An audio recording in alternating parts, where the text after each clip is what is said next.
Pernahkah Anda bertanya-tanya tentang satu praktek intim dalam hubungan suami istri yang sering dilakukan diam-diam, namun menimbulkan keraguan besar dalam hukum agama? Sebagian orang menganggapnya sebagai bentuk kepuasan dan kebebasan. Sebagian lagi merasa jijik dan takut telah melanggar batas syariat. Lantas, apakah perbuatan ini sebenarnya mendatangkan dosa besar atau justru diperbolehkan dalam Islam? Jawaban atas pertanyaan sensitif ini ternyata menyimpan rahasia besar tentang bagaimana Islam menjaga kehormatan, kesehatan, hingga keberkahan rumah tangga Anda. Simak kajian lengkapnya sampai akhir agar Anda tidak salah langkah dalam beribadah di dalam kamar tidur.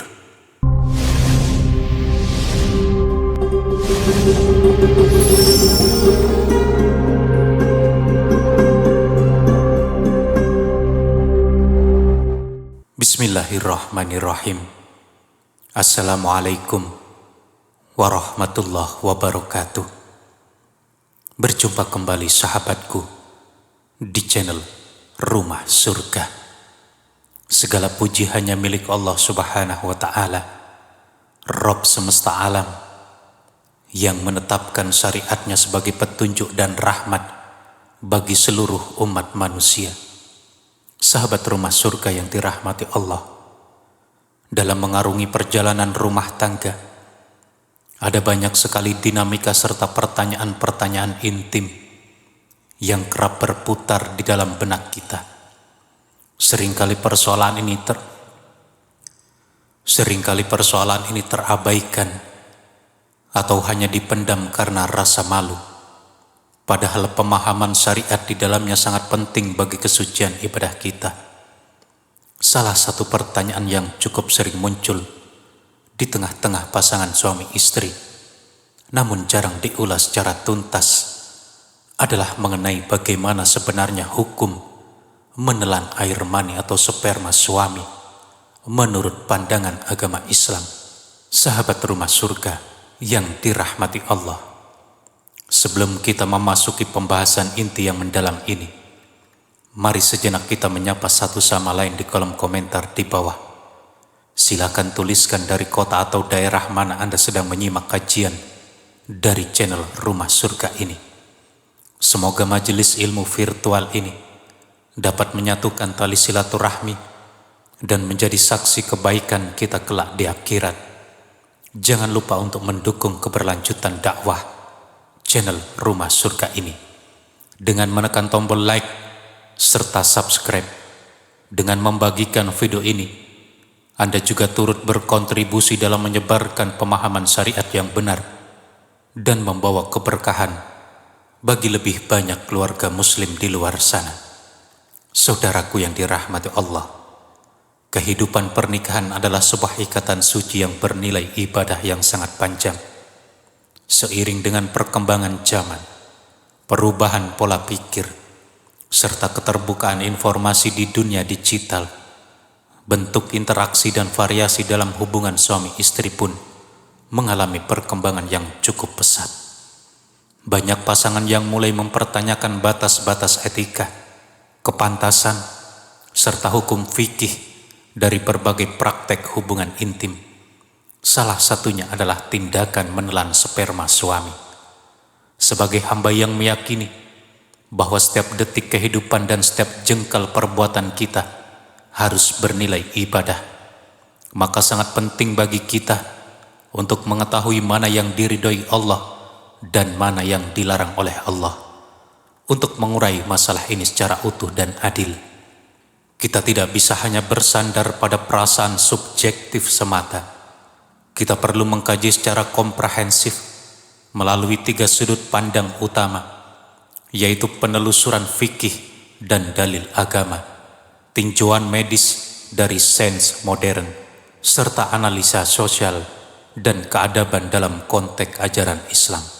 Langkah pertama yang wajib kita pahami bersama adalah bahwa di dalam kitab suci Al-Quran maupun teks hadis Nabi Tidak ditemukan satupun dalil nas yang bersifat eksplisit atau tegas yang menyebut kata demi kata mengenai hukum meminum, memakan, ataupun menelan air mani. Karena tidak adanya teks yang menyatakan secara langsung bahwa perbuatan tersebut halal mutlak atau haram mutlak, maka para ulama mujtahid menggunakan metode ijtihad dengan mengenali prinsip-prinsip umum hukum Islam atau qawaid fiqhiyah. Hal inilah yang pada akhirnya memicu timbulnya perbedaan pendapat atau ikhtilaf di antara para ulama terkemuka.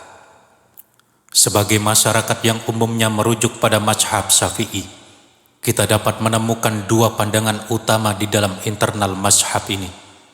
Kedua pandangan ini masing-masing didasari oleh logika hukum dan penggalian dalil yang amat ilmiah dan patut kita hormati bersama. Pendapat pertama di dalam mazhab Syafi'i secara tegas menyatakan bahwa menelan air mani hukumnya adalah tidak halal atau haram. Alasan mendasar dari kelompok ulama ini adalah karena sperma dikategorikan sebagai mustahbat, yakni sesuatu yang dianggap kotor, tidak bersih, atau menjijikkan menurut naluri atau tabiat kemanusiaan yang sehat. Ulama besar mazhab Syafi'i, Imam An-Nawawi menegaskan bahwa mengkonsumsi sesuatu yang kotor dan buruk adalah hal yang dilarang di dalam Islam. Pandangan ini didasarkan pada prinsip hukum yang termaktub di dalam Al-Quran, surah Al-A'raf ayat 157. Wa yuhillu lahumut thayyibati wa yuharrimu alaihimul khaba'its, yang artinya adalah, dan dia menghalalkan bagi mereka segala yang baik dan mengharamkan bagi mereka segala yang buruk. Berdasarkan ayat mulia tersebut, para ulama menyimpulkan bahwa air mani termasuk dalam kategori al-khaba'it atau sesuatu yang buruk untuk dikonsumsi. Sejalan dengan pandangan ini, ulama kontemporer seperti Syekh Abdurrahman Al-Barak juga mengharamkan praktek menelan air mani suami. Beliau memaparkan alasan logis bahwa cairan mani yang keluar dari saluran reproduksi pria sangat beresiko tinggi bercampur dengan zat-zat najis lainnya. Di antaranya adalah cairan mazi atau sisa-sisa air kencing yang masih tertinggal di sepanjang saluran kemuara. Sangat sulit untuk menjamin bahwa cairan yang ditelan benar-benar murni dan bersih dari unsur najis. Selain faktor kebersihan, sebagian ulama juga menyoroti aspek adab. Perilaku menelan sperma dinilai sebagai bentuk imitasi atau tasyabuh terhadap kebiasaan-kebiasaan hubungan seksual orang-orang yang tidak beriman, yang cenderung mengejar kepuasan syahwat semata tanpa mengindahkan norma-norma kesopanan dan kesucian agama. Namun di sisi lain, kita juga harus bersikap objektif dengan melihat pendapat kedua yang ada di dalam mazhab Syafi'i. Pendapat kedua ini menyatakan bahwa menelan air mani hukumnya diperbolehkan atau halal. Argumentasi dasar dari pandangan ini adalah karena air mani dalam mazhab Syafi'i diakui sebagai zat yang suci dan bukan tergolong najis. Dalam kitab monumental Syarah Al-Muhadzab, Imam An-Nawawi menjelaskan argumentasi pendapat ini. Beliau menguraikan bahwa sesuatu yang dianggap kotor secara pandangan subjektif manusia tidak serta-merta bisa ditetapkan statusnya sebagai najis yang mengharamkan. Beliau mencontohkan zat-zat tubuh seperti dahak atau ingus yang acap kali ditelan kembali oleh manusia secara tidak sengaja, namun statusnya tetap suci. Contoh lain adalah telur dari hewan-hewan yang tidak halal dimakan, seperti telur ular yang zatnya tetap dikategorikan suci meskipun secara norma tidak lazim untuk dikonsumsi.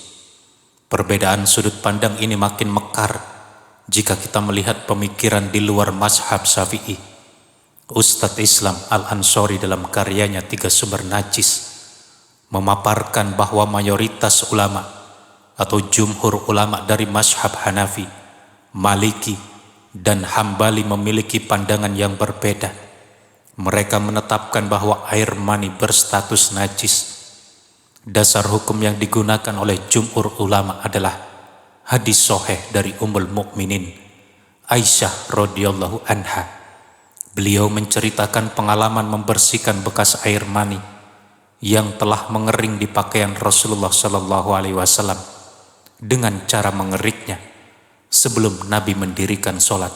Hadis ini diriwayatkan oleh Imam Bukhari dan Imam Muslim. Logika hukum yang digunakan adalah apabila air mani itu suci murni, tentu tidak diperlukan tindakan pembersihan khusus pada pakaian sebelum digunakan untuk menghadap Allah dalam sholat. Hal ini diperkuat oleh riwayat hadis dari sahabat Abu Hurairah radhiyallahu anhu mengenai perintah mencuci pakaian yang terkena bercak cairan tersebut. Sebaliknya, mazhab Syafi'i yang berpegang teguh bahwa air mani itu suci menggunakan riwayat dari sahabat Ibnu Abbas radhiyallahu anhuma. Ibnu Abbas menyamakan kesucian air mani dengan kesucian dahak atau tanah, yang mana pembersihannya cukup diusap menggunakan kain ataupun dengan usapan ringan. Kendati demikian, sahabat Al-Hasan bin Ali bin Abi Thalib radhiyallahu anhuma memiliki pandangan tegas yang menetapkan air mani sebagai benda najis selevel dengan air kencing. Adanya silang pendapat di kalangan para sahabat dan imam mazhab ini menunjukkan betapa luas dan dalamnya dimensi keilmuan fikih Islam.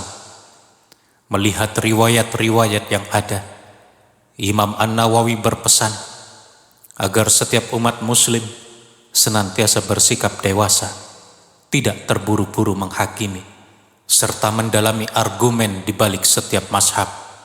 Kita harus memahami sebuah kaidah penting. Sesuatu yang najis sudah pasti haram untuk dimakan, namun sesuatu yang suci belum tentu halal atau layak untuk dikonsumsi. Sekarang, mari kita alihkan perhatian kita pada sudut pandang sosial dan filosofi pernikahan dalam Islam. Hubungan intim antara suami dan istri di dalam Islam bukanlah sekedar sarana pemenuhan dorongan biologis atau pemuasan hawa nafsu tanpa arah. Islam menempatkan hubungan suami istri pada derajat yang sangat terhormat dan bernilai ibadah mulia. Salah satu tujuan utama diciptakannya syariat pernikahan adalah untuk menjaga kehormatan, membina kasih sayang, serta melangsungkan proses regenerasi umat manusia atau hishun nasl. Air mani yang dikeluarkan oleh seorang suami merupakan benih kehidupan yang dipersiapkan Allah untuk proses penciptaan calon hambanya yang baru di rahim sang istri. Rasulullah menuntun kita untuk selalu membaca doa sebelum melakukan hubungan suami istri. Doa tersebut dipanjatkan agar kita dijauhkan dari gangguan setan dan dianugerahi keturunan yang soleh serta soleha. Ini membuktikan bahwa aktivitas intim pasutri memiliki dimensi spiritual yang sangat tinggi.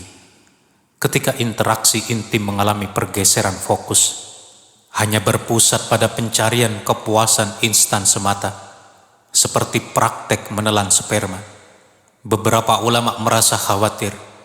Hal ini dikhawatirkan dapat mengikis kesucian tujuan pernikahan dan membuat manusia terjebak pada pemenuhan nafsu biologis semata, menyerupai pola hidup hewan yang tidak berakal. Islam selalu mengajarkan prinsip keseimbangan, kontrol diri, serta pemeliharaan rasa malu. Rasa malu adalah bagian dari iman. Menjaga batas-batas keadaban di dalam kamar tidur tetap menjadi hal yang dianjurkan agar hubungan rumah tangga senantiasa diliputi keberkahan dan keharmonisan yang sejati. Selanjutnya, bagaimana sains modern dan sudut pandang medis menilai hal ini? Secara medis, cairan mani memang diketahui mengandung berbagai komponen zat seperti protein, asam amino, spermin, zinc, serta fruktose. Sebagian orang menganggap bahwa kandungan ini dapat memberikan dampak positif bagi tubuh jika tertelan. Namun dunia medis secara jujur menegaskan bahwa hingga saat ini belum ada penelitian ilmiah yang berskala besar yang membuktikan bahwa menelan air mani memberikan manfaat kesehatan yang signifikan bagi tubuh manusia. Sebaliknya, ada resiko kesehatan yang tetap harus diwaspadai oleh setiap pasangan. Dari sisi medis, menelan cairan tubuh orang lain, termasuk sperma, dapat menjadi media penularan berbagai jenis penyakit menular seksual atau PMS, infeksi bakteri, atau infeksi virus jika salah satu pasangan memiliki riwayat kesehatan tertentu tanpa disadari. Oleh sebab itu, aspek kebersihan dan keamanan kesehatan wajib menjadi pertimbangan yang utama. Sahabat Rumah Surga yang dirahmati Allah, dari seluruh rangkaian pembahasan yang panjang ini, kita dapat menarik sebuah benang merah yang terang. Perbedaan pandangan di kalangan ulama merupakan bukti kekayaan hazanah keilmuan Islam yang patut kita syukuri dan sikapi dengan penuh kedewasaan.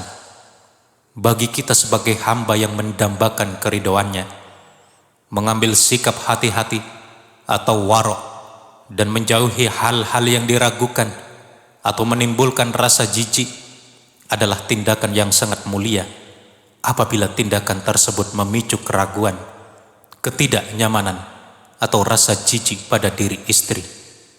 Maka meninggalkannya adalah pilihan yang jauh lebih utama demi menjaga kedamaian jiwa. Sahabat Rumah Surga yang dirahmati Allah, pada akhirnya ilmu agama hadir bukan untuk menyulitkan kita, melainkan untuk membimbing kita meraih ketenangan dan keridhaan Allah Subhanahu wa Ta'ala.